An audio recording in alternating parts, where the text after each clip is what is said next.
Alright, guys, UFC 313 is finally upon us. Thank God, another pay-per-view, not more Apex bullshit.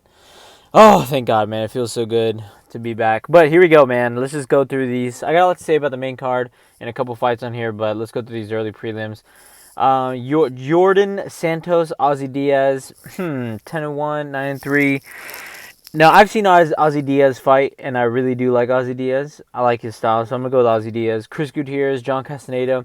This should be Chris Gutierrez. Yeah, he had a shitty performance against Song, but he is still a good fighter. He's more well-rounded. Mayron Santos, Francis Marshall. Mayron Santos. If you saw his KO when he won the Ultimate Fighter, like he killed Con Ofley. He knocked him out so badly. And he has great composure. He has like a lot of skills and composure for how young of a fighter he is, how young he is in his career. I mean, yeah, 15-1, but I think his age itself, he is very young. He's 24. That is nuts, dude. So he has a lot of experience. So I'm going to rely on that for that pick. Next, Alex Morono, Carlos Leal. Carlos Leal, come on, bro. It's Alex Morono in big 2025. What are we doing? After this fight, hey, UFC, how about we cut Alex Morono? You know, that'd be cool. How about we do that and we get some pay some other fighters a little bit. Bruno Ferreira, Armin Petrosian. Both these guys are coming off losses. I'm gonna go with Bruno Ferreira. He has great knockout power, and as we can see with Armin Petrosian, he can get hit. Armin Petrosian is fast. He was able to blitz in on Shara a little bit, and yeah, he got caught with like a crazy double spinning back fist. It's a one of a kind of thing. Like you can't really train for that, no matter how good your head movement is. So I'm gonna go. So although you could say it was maybe a fluke KO, I'm still gonna go with Bruno Ferreira. He has a lot of power. He's good boxing. He knocked out fucking what am I trying to say? RoboCop. He knocked him out. Obama. He knocked him out early in his career, which is a good look. It was still in the UFC, but it's a really good look to knock someone like that out. Next, Joshua Van Reyceruya. Don't let that 10-0 fool you. Japanese MMA is on a decline. These boys keep losing. These boys are not good. Kaya Sakura, L. Tatsuro Taira, L. What's the other one that literally just lost on UFC 311? Literally undefeated fighter, wrestler, and just stands there and strikes with Mu and Gaffarov. What the hell's his name? Whatever. L. I'm not really relying on Japanese MMA until they show me some real promise with these guys. And it's also a short notice fight. Joshua Van was supposed to be fighting Bruno Silva, but unfortunately Bruno had to pull out for whatever reason. And Joshua Van is very good. He is a very, very, very good fighter. He's on a 2-fight win streak since getting KO'd from Charles Johnson. His boxing is there. I think as long as he can avoid takedowns, at least have good scrambling ability to get back up if he does get taken down, he should win this. Riz Van Cunha versus Curtis Blades. Fuck this fight. The disrespect to Curtis Blades is insane. Insane. Riz Van has literally tested positive for fucking super soldier serum. Alright? He tested positive for, I believe, 4 banned PEDs. Well, no PEDs are legal, so they're all banned, but he tested positive for 4 PEDs in his last fight. Against the guy that Francis Ngannou beat. And now he gets to fight Curtis Blades? Like what is this, dude? This is just not right, dude. Curtis Blades is an established, fighter in the rankings, in the top 10 of heavyweight. I believe even the top 5. No, it doesn't tell you on Google. So it's just wrong.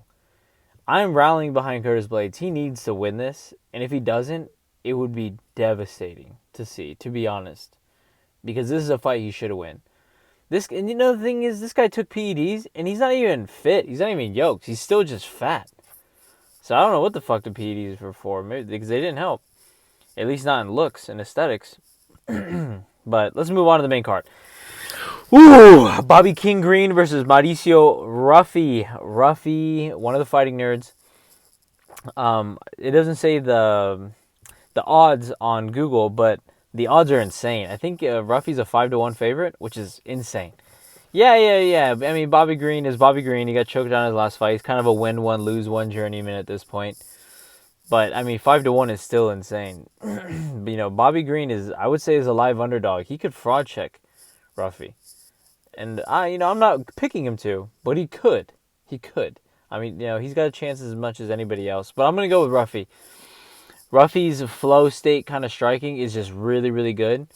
And, training with the Fighting Nerds, those guys, from what we've seen, have pretty good takedown defense and a pretty good scrambling ability. So if Bobby Green does attempt to mix it up with him, Ruffy will be able to get back up and piece him up. So I'm going to pick Ruffy by finish, by KO. I'm going to say in the second round. In the first round, he seems like a bit of a slow starter. So I think in the first round, he's really going to get a feel. And, just try and get his reads in. And, if Bobby Green tries to walk him down with his fucking hands down, he's going to get pieced up. So he needs to, tighten up on that. Yasmin Lucindo, Amanda Lemos. I'm going with Amanda Lemos. I believe Amanda Lemos is very, very good, regardless of how her recent fights have been. She is a really good fighter, and she's very tough. She's very durable, and she has a lot of power in her hands. So I'm going to go with her.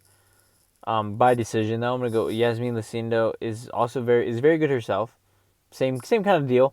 Powerful, durable, tough, good striker. I just think Amanda Lemos is just on a little bit another level. She's a little bit more well-rounded. But at the end of the day, it's women's MMA, so who gives a fuck? No offense.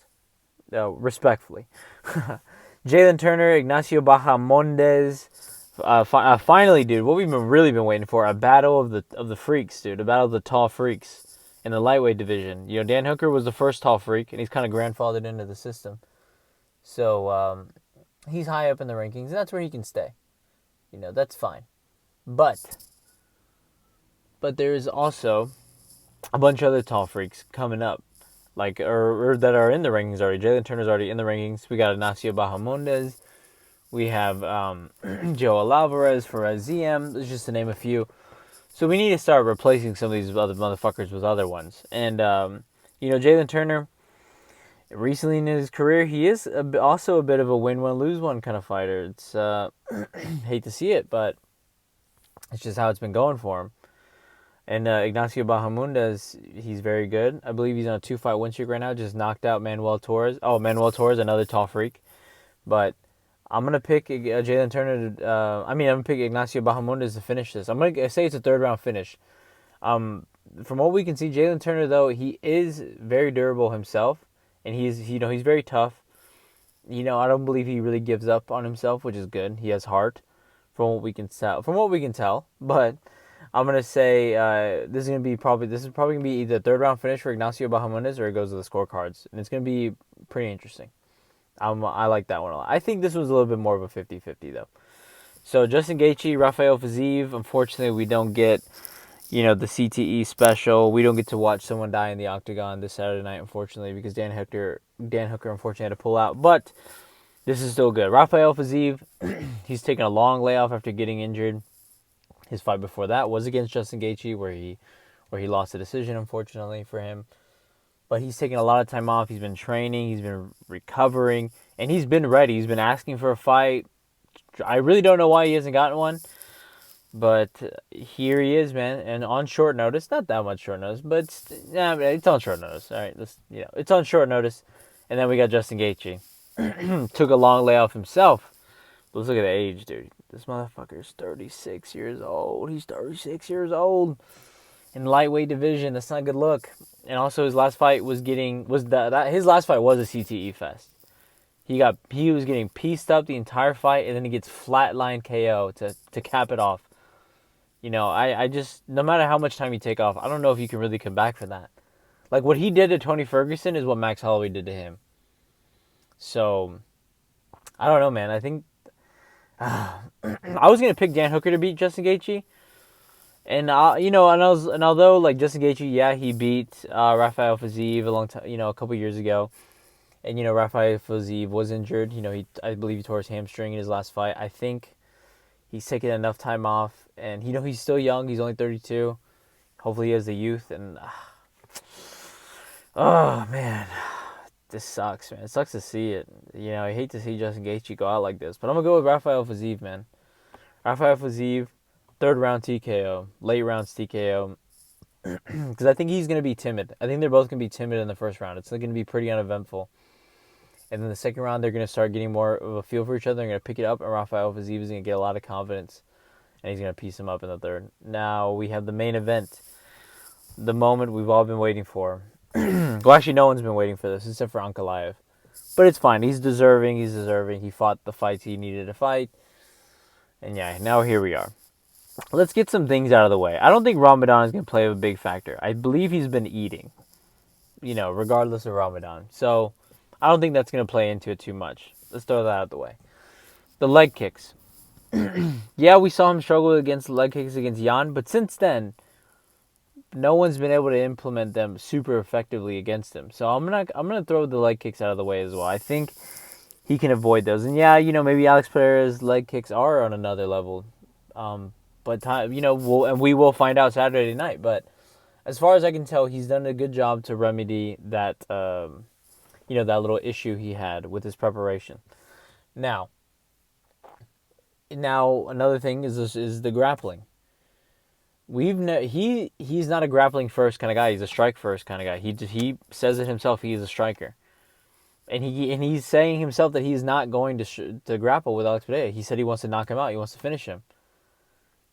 And now it's like, do we believe him? This is the biggest fight of his career. This is his chance to get the belt again after having a very poor performance the first time around. It's like, do we believe him, or is he just trolling us to kind of get us all like, oh, Alex for sure. And then he's going to freaking double leg him, take him down, ground and pound, TKO him. Like, what are we expecting? I don't know. I don't want to say he's crafty like that, though. I don't think he's just really going to blatantly lie. He doesn't really seem like the type. A shit talker, yeah, but blatant liar, I don't know about that. So, so then we have Alex Pereira. Probably one of the greatest strikers, at least in light heavyweight history, possibly in UFC history. Very dangerous. Very hard to take down in general. Although his grappling is a weakness, he seems like he's very hard to take down. He's very strong. He's able to just keep himself up, go up against the cage, and we've also seen him work his way back up after getting taken down. So, man, I want to say Alex Pereira, obviously. And obviously I'm always going to pick Alex Pereira because I just like him and I think he is just that good. So I am going to go with Alex Pereira. But I think this is going to be a little bit more. This isn't going to be fast. This isn't going to be like he's fighting Yuri or Jamal Hill. This is going to be a tougher fight. I'm going to say late rounds TKO for Alex Pereira. I think it's going to be in the 4th or 5th. I think Magomed is really going to do his best to keep his distance. He's going to try and piece him up. He's going to blitz in. He saw the success Khalil had. And then he has his own tools that he believes that he can utilize against Alex. So he's going to blitz. He's probably going to try and work the cage. Work the clinch. He is going to go for a takedown. Let's be real. If he doesn't go for a takedown, he's stupid. He's very dumb if he doesn't go. He's going to go for a takedown. And I believe Alex Pereira is just going to be able to keep his composure, pick his shots, leg kick him, teep kick him. And he's going to be looking for that left hook KO. So I'm going to go with Alex Pereira, late rounds TKO. But I could see a potential ground and pound TKO from Magomed. He's angry. He's pissed. He's been wanting this. Alex Pereira has been trolling him. The MMA community has been doubting him. He's been overlooked. He hasn't really gotten his way, and now he's spiteful. He's resentful, and he wants the belt. He feels like he deserves the belt. He deserves this opportunity. This is where he should be. So we'll see. We shall see. I can see Ankalaev winning. I can imagine living in a world where Ankalaev is our light heavyweight championship, and it doesn't make me happy, but I can see it. But I'm going to stick with Alex Pereira. All right, let me know what you guys think, man. I'm excited to get back onto the pay-per-views, especially because next week we have a shit fucking card. Whatever, dude. We'll talk about it when we get there. But yeah, let me know what you guys think.